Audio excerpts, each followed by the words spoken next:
Hello, welcome to Cinematography and welcome back to a brand new movie review. I'm Chris Garner here today with Tom Woods to give our review on Hell or High Water, which is the 2016 American neo-western crime thriller film directed by David Mackenzie, starring Chris Pine, Jeff Bridges, Ben Foster and Gil Birmingham. This was a film that I actually saw last year when it originally came out. I think it came out in September for us in the UK, and this was around the time where I really wasn't doing solo movie reviews. George and Tate didn't watch it at the time, but it was one I really wanted to talk about. I featured in my list of my top 5 movies from 2016, and I was actually really surprised that it has been getting the level of Oscar hype, or at least the nominations for the Oscars. I do think they are very much deserved. It was, as I said, it was one of my favourite films, but it was just very surprising to see that it has been nominated for 4 Academy Awards. Tom, you actually got done watching this movie for the first time today, so I did, yes. The plot, for anyone who doesn't know, for Hell or High Water, it's about a divorced father and his ex-con older brother resort to a desperate scheme in order to save their family's ranch in West Texas. Now, I guess you'd heard me sort of raving about this film on the group chat, but I don't know if you knew much about the plot to this thing going in, or did you mostly go into this one completely cold? I sort of went into it completely cold. I mean, I did want to see it. I did see a few trailers, but mainly 30 seconds of one, and thought it seems intriguing, but I just thought it was going to be, a standard bank robbery movie. And it was kind of surprising that it wasn't just a bank robbery movie. I mean, that's what they do in it, rob banks, but it's not quite about that. And no, my initial reaction from watching it was one of pleasure. Yeah, it's an incredibly just well-made movie through and through, really. The Oscar nominations show that completely. It's been nominated for Best Picture, Best Supporting Actor for Jeff Bridges, Best Original Screenplay, and Best Film Editing. I think one of the strengths in this is absolutely the screenplay and just the acting from most of the cast, really. It's a relatively small cast, I would say, down to 4 people as your main players in this film. But in terms of the screenplay, it was written by Taylor Sheridan. He wrote the screenplay for Sicario, which was one of my favourite films that came out that year. I think it was 2015 that came out. Yeah, and he's writing and directing his first ever film this year, which seems very, very promising. And if he keeps up the level of writing quality, for example, from this or Sicario, I'm very much looking forward to that one. So as you were saying, this is just a very well-made movie through and through. There's a lot of themes going on here, but I think the crux of this film does come with the character interaction and the journey that the characters do go on. So I think the best place to jump into this is with its characters. So if we jump in with Chris Pine, who plays a character called Toby Howard, he is the more level-headed of the 2 brothers. Should also say that this will be spoiler-free as well until we get to spoilers. It's a great relationship between him and Ben Foster, where Ben Foster is the hot-headed ex-con who can't seem to shake that life and that thrill of living this life as bank robbers, whereas Chris Pine, you can tell that he's doing this as a means to an end. This is not a lifestyle for him. He's just doing this to get his life and his family's life back on track, and then he can leave this part of his life behind. Yeah, it's I mean, in terms of character dynamics, it is a good one, but I think you could often fall into that trap of these characters becoming stereotypical, because we all know that the crux of it, really, the brother who's the one that's a level-headed, nice and cool, and the other who's a complete maniac. I think it's played down initially in this, or played down to a point, so it doesn't become as sort of cliche as it ought to have been. I think. Yeah, no, it's a very believable relationship between the 2 of them, and Chris Pine's one of those actors where I'm trying to think of films I've seen him in. I've seen him in a lot, mostly the modern Star Trek films. He's always been an actor that I thought, yeah, he's a great actor, but I've never really looked at him as like an A-lister or anything like that. I thought he was incredible in this movie. This is probably the best thing I've seen him in. He's good in anything he's in, really. I honestly believe he's brilliant in it.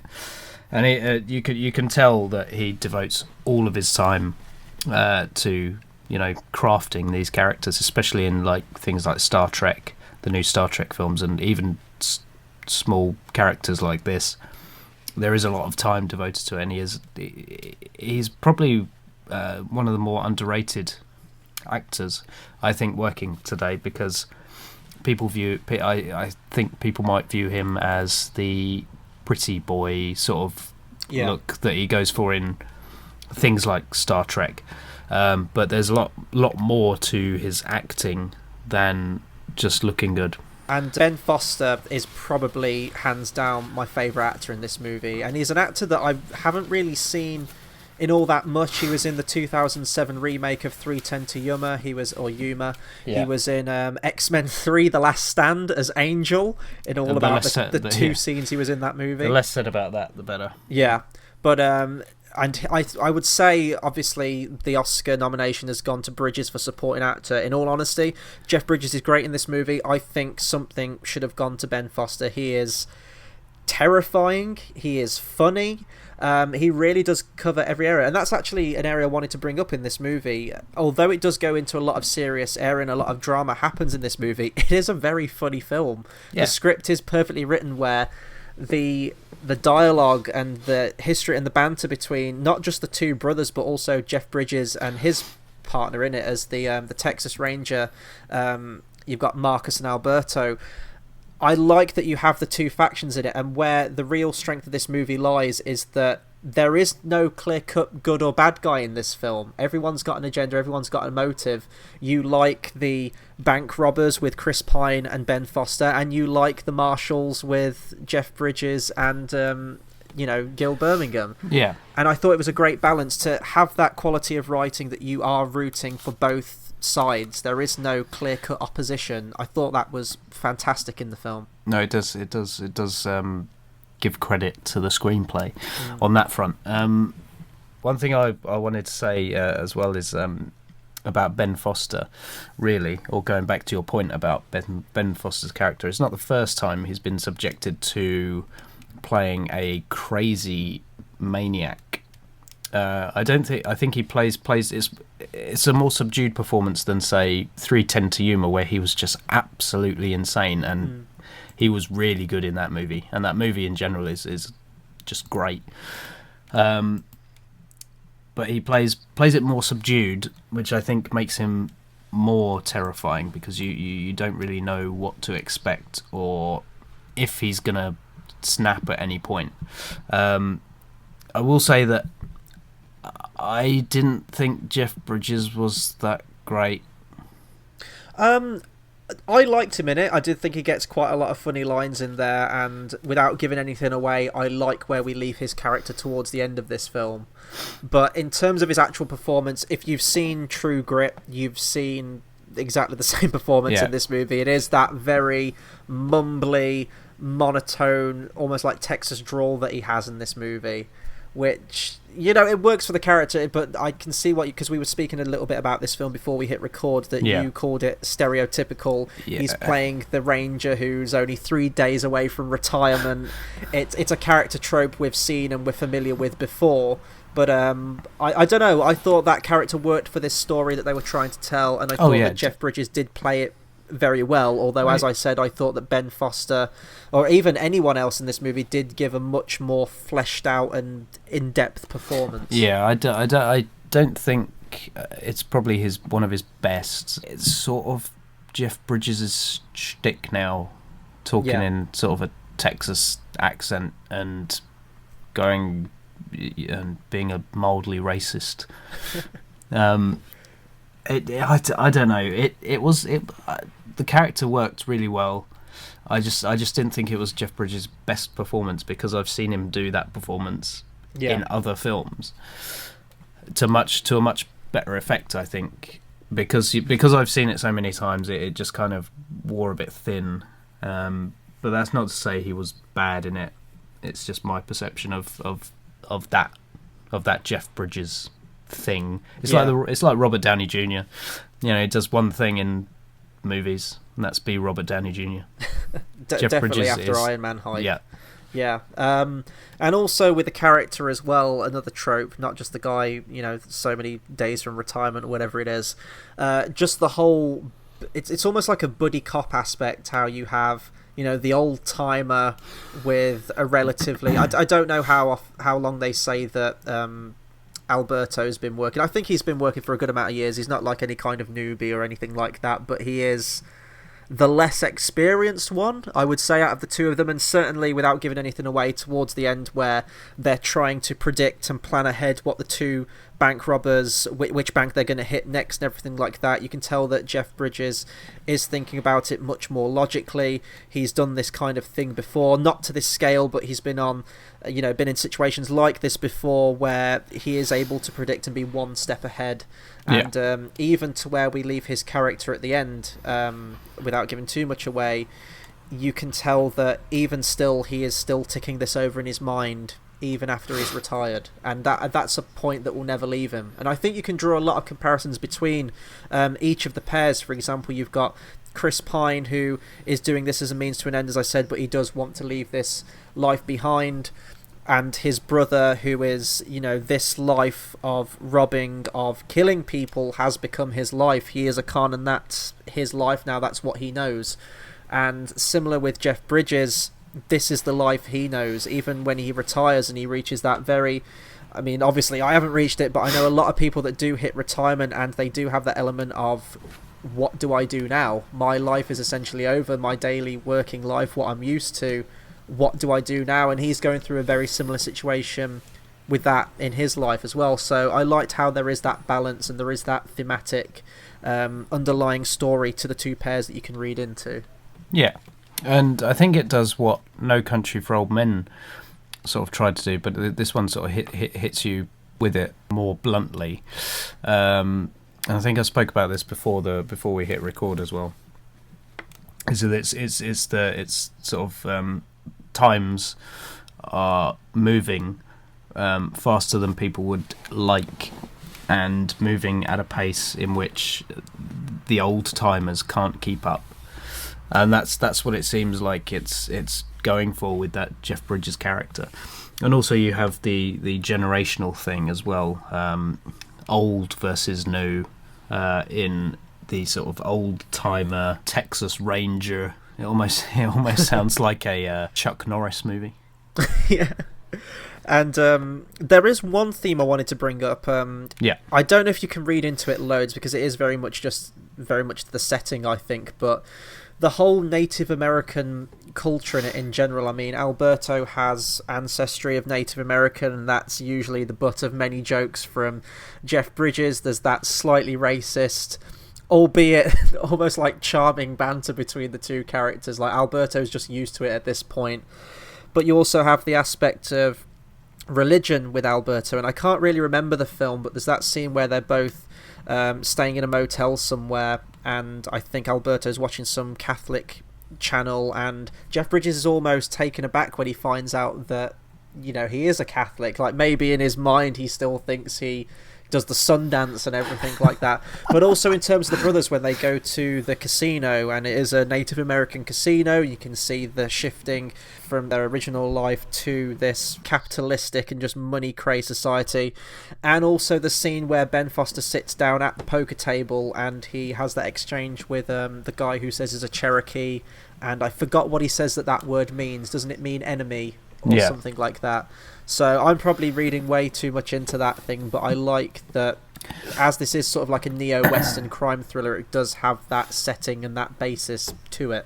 Yeah. And maybe that's part of that whole shifting times theme that you were just talking about. Yeah. Maybe it is. And sort of he talks about, I think Alberto talks briefly in part of the film, which I think we'll get into later on, about sort of generations, and generations taking things from other people, and it was like the Indians were there, or Native Americans were there first, or well, actually before the English came over and wrecked the place, or Spanish and every European country pretty much. It's what we do best, really, isn't it, in history? And then the Americans today are getting their land taken from sort of banks, and things like that. So I think it's got a underlying political message, and it does wear those messages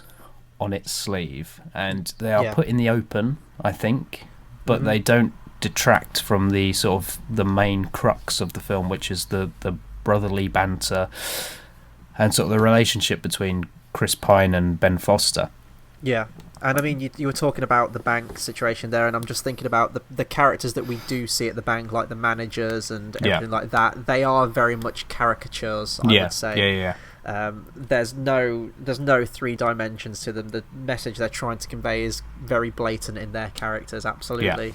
We wanted to talk about the soundtrack as well. So the score of this film is done by Nick Cave and Warren Ellis, who I noticed it when I listened to it, but you confirmed it before we hit record. They did the soundtrack to The Assassination for Jesse James by the Coward Robert Ford, which is one of your favourite soundtracks. Yeah, and one of my favourite films as well. Very similar sounding to this one. They have a very distinct style, and you can tell that it's them as well. They also did the soundtrack to, I think, The Road. Yeah. They did the Lawless soundtrack as well.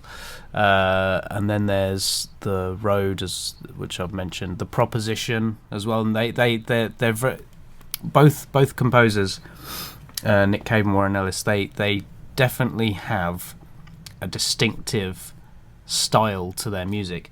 And I think they're sort of influenced by the music of sort of the Midwest and sort of Texas and things like that in the way they're scored, because it is most of their scores are very Western in tone and very Western in scope. I would say mostly strings focused. There's a lot of discordant high violin sounds to it. I can't remember. I think it was one of our Battle of the Brackets episodes where we did film scores and you nominated the Assassination of Jesse James soundtrack. They're soundtracks that I probably wouldn't go out of my way to listen to on their own, but when you watch the movie, they are very effective and they do generate that sense of tension and mood. And coupled with the mood in this film, the cinematography I wanted to bring up too, which is done by Giles... Oh Christ, how am I going to pronounce this? Nudgens? Giles Nudgens, I'm going with that one. It's gorgeous, just the landscape of Texas itself, just the plains, you were talking about this before we hit record, but you can feel the heat coming off the screen of this landscape. And there's even just some shots of, say, the two brothers just standing next to a fence on their farm, and it's almost like at sunset or at dusk or something.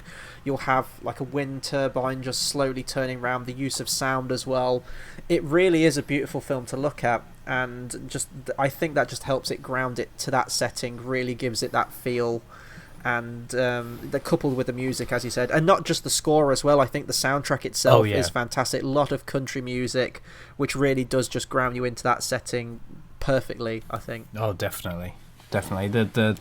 It's after I watched it, I did have a listen to some of the songs that were featured, and they really are sort of your classical country and western. They have more of a timely feel to them, so they're more modern, but they have a very distinct quality.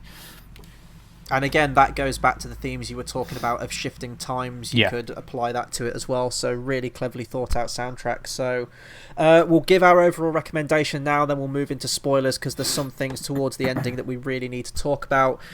For my recommendation, I would absolutely recommend this movie if you're a fan of western feel to your films, or thrillers, crimes, just heist films, anything like that. Definitely give this one a watch. It's a very easy watch as well. It's about 100 minutes long. You talked about the pacing as well. It's a fantastically paced movie, great characterization to everyone in the cast. It's funny, it's action packed, it's exciting, and it's quite moving in some parts as well towards the end. So this is definitely one of my favourite films from this year's Oscars. I think if I were to give my top 3, as of right now, I would say La La Land, Hell or High Water and Fences are my favourite 3 from this year. This was actually a great year for Oscar films. I liked mostly all of them, to be honest. But I'm very glad that this film got some recognition, some recommendation. When it came out, I thought it was pretty much a sleeper hit. It made about triple its budget, which is pretty good, and it currently has a 98% rating on Rotten Tomatoes, so clearly people are liking this film, and I'm glad they are, because films like this deserve some recognition, so hopefully this picks up a little bit of a cult following over the next few years. Yes, I would recommend it wholeheartedly to people. It's definitely something I wasn't expecting. At first I didn't expect it to be as funny as it was. Yeah. And it does have it mixes humour and tension really well, and it's beautiful to look at. The performances are good, as much as I seemed to have bashed Jeff Bridges in it. He's not bad in it, but I think the standout performer in this is actually Chris Pine. He gave a performance I really wasn't expecting in it, and he's sort of my standout for the film. But no, it's really good, and if you like westerns, this is a modern western that you should really add to your collection. Definitely. So that'll do it for our spoiler-free section. So we'll move into spoilers now. I think going from our plan, we've actually covered quite a lot of the areas that we were meant to say for spoilers in our spoiler-free, although we haven't given anything away. Yeah. Which area did you really want to hit first regarding the spoilers? The thing I wanted to hit first is kind of towards the end of the film. Yeah. And it covers when the shootout is happening on the ridge.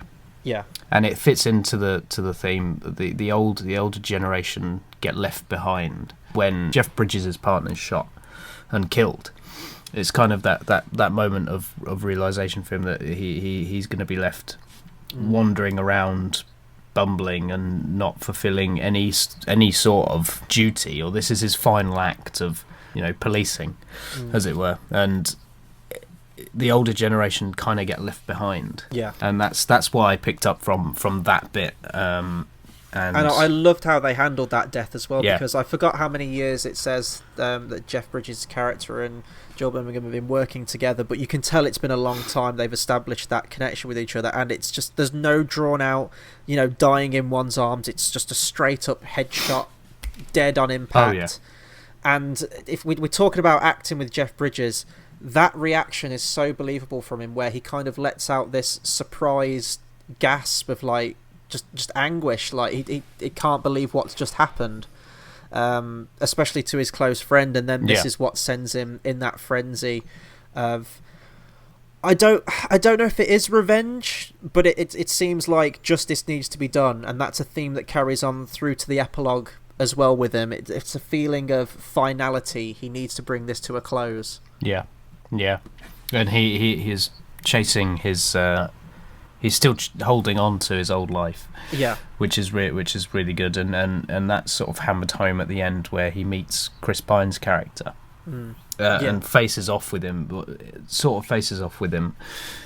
in a sense, and they have that really good exchange at the end. And he's still looking for sort of some closure on his days as being a police officer. And I think that's really good. And he completely has Chris Pine's character sussed out in that moment. Yeah. He knows he did it. He just needs to find the proof. And he tries to go back to his old line of work. They've since got a new sheriff, and he's been outed. He's now in retirement. And they say, look, you we'll give you the files and stuff like that, but you can't get involved with this. This isn't your line of work anymore. Yeah. And I always love this. I've always said this on the channel. I love, if you are going to bring the term like hero or villain or protagonist, antagonist, ones that have a mutual respect for each other. And in that scene where Jeff Bridges takes a seat on his porch, has a beer, and you've got Chris Pine there with the gun ready. And there's a great moment of tension where he says, look, if you want to try something, let's just have it out now. And it's almost like a spaghetti western with the slow close-up of each of them. and you've got like the sound of the crickets and the ambience and the metal wind turbine. The use of sound in this scene was incredible, and then I think that's right when Chris Pine's ex-wife comes in and the entire tension's just diffused. Yeah, it's very good at that, very good. And there's that nice bit of ambiguity at the end where Chris Pine's like, look, if you do want to settle this, you know where to find me. I forgot what he says. He says, like, maybe I'll give you peace or something like that. And then Jeff Bridges says, or maybe I'll give it to you. And it kind of reminded me of, I love sort of open-ended, ambiguous, sort of smirk-filled endings, just like John Carpenter's The Thing, with the interaction between, was it Childs and MacReady? Yeah. An ending like that, and I got that sense from this ending too. I thought it was the perfect ending for this kind of movie, and it summed up the stances that each of these characters find themselves in at the end. It's just a good way to end. It really is. I was pretty much lost for words when sort of that ending scene happened, because you expect something to happen, but it never does. And I think the climax and the ambiguity of it is open to interpretation. Maybe Jeff Bridges, maybe they've both found some sort of closure to meeting face to face. Maybe that's brought about Jeff Bridges' need to close it and be done with it, or maybe he goes to and shoots him after the film ends. You just don't know, and it's very open, which I really like. It makes you think about the story after it's the film's finished, and makes you wonder, okay, what did they actually do? Did they? And so some films can pull that off, and I think this one really does pull that off, because because the characters are so well developed and so well rounded that it works. Yeah, it's a nice stalemate that the characters find themselves in at the end. Just before rounding off, there was a couple of other scenes with Ben Foster I wanted to talk about. The scene where he gets out of the car, pulls out a machine gun, and then goes like full-on Terminator mode on all the people that are chasing them out of the town was amazing. I love that scene. And also I thought a very touching scene was Ben Foster's goodbye to his brother. They both get in separate cars. They decide to go their separate ways. And in that moment, both Chris Pine and Ben Foster himself knows that they're not going to see each other again. This is going to be the end.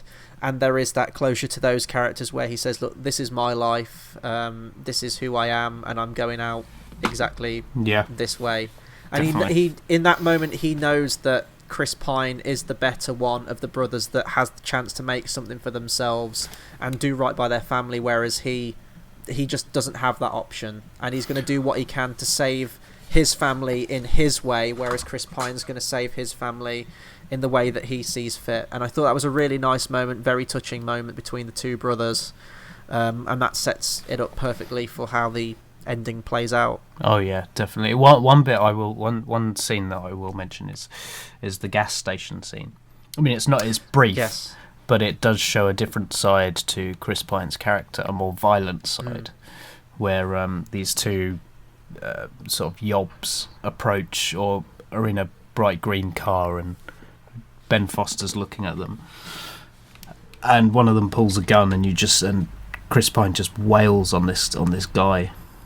It's brutal, absolutely brutal, and shows you what life was like growing up for him, and how he deals with his emotions, or puts his violent emotions in check more than his brother does. Yeah, it's that fierce loyalty between family, and then you see that loyalty as well in more subdued scenes where the two are just play fighting in the field, which they probably did when they were growing up together as kids, and it was that nice regression moment for the characters. I think the real shift comes for that final bank robbery scene where it goes awry and Ben Foster shoots a lot of people in there and outright kills them, and I think that's where Chris Pine knows that they've gone too far, and his brothers, they sound like Padme now, he's gone down a path that he can't follow, and he needs to follow his own path. So I thought, in terms of just the character journey for each of the pairs, just everyone involved, the acting was fantastic.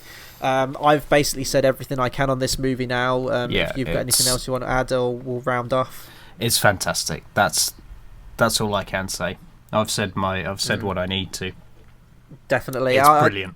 Yeah, and I hope, as I said, I hope that more people go and see this movie. I think I've heard that because of the Oscar hype, this movie has been getting a couple of rescreenings along the way. So if you missed it the first time, definitely check this out. It was one of the best films from last year, and just the fact that it's got nominated for 4 Academy Awards makes me very happy that this film's got some notice.